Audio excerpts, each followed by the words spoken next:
What is up, everybody? So the next couple of videos are going to be geared towards people who are just discovering making a murderer for the first time. I get a lot of messages from people that are just discovering the case now, that are just watching the documentary on Netflix for the first time. And understandably so, they have a lot of questions. So while this information may not be new to you or me, it is new to them. So this particular article is from 2016. The next article in the next video is from 2019. Both are related to the question I get about Teresa Halbach's bones. I get a ton of comments and messages asking questions about Teresa Halbach's bones. And of course, if you have a newer article or newer information, please post it in the comments below so I can go have a look, and I'll make a video on that as well. This particular article is from Cosmopolitan and is linked in the description below. The headline states, "Shocking new making a murderer allegations suggest Teresa Halbach's bones might not be actually hers." Now, this is something I see in the comments all the time, stuff I've read about a lot.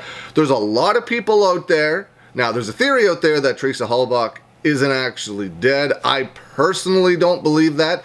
Doesn't mean it's not true, but I personally don't believe that one. But there is a lot of people out there that believe that. There's a lot of people out there that believe the bones aren't actually hers. There's a lot of people out there that believe the bones weren't actually human. The article states, "The making a murderer case is complicated." You can say that again, if nothing else, but since the Teresa Halbach murder case with previously wronged Avery at the center of it was catapulted into the media thanks to the Netflix documentary. Now, this article came out like a year after the documentary aired. Fans worldwide have been trying to get to the bottom of what happened.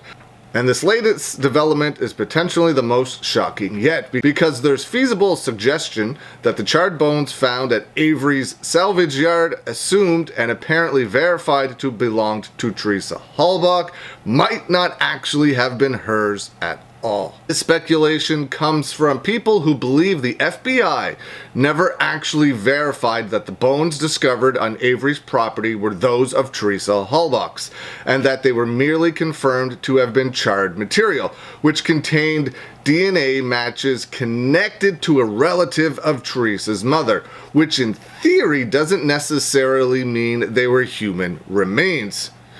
It talks about Sherry Calhoun. We all remember Sherry Calhoun. If you're familiar with the case, if you're just getting into the case, wait till you find out about Sherry Calhoun. She's the DNA expert who couldn't seem to stop smirking as she gave evidence in court.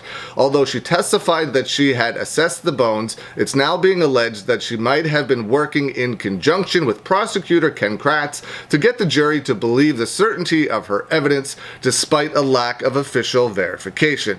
I have zero issue believing any of that. It states in court, Ken Kratz showed the jury a series of graphic pictures of bones supposedly recovered from the fire pit where Teresa Halbach was thought to have been incinerated. Kratz notes that tissue from Halbach's body was found on her shin bone, one of the only parts of her skeleton found intact. And it shows the transcript there, and like I said, it is linked in the description below.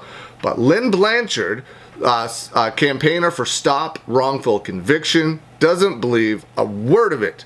And there's a lot of people out there that don't believe a word of it.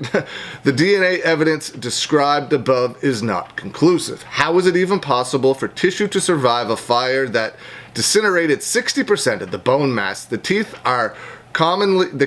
which are commonly used to identify the body because they outlast the bone, didn't even survive the fire. Something's wrong, and it becomes difficult to accept this evidence as presented. I could not agree more. Lynn Blanchard also points out everyone accepts as fact that Teresa's remains were found in the burn pit.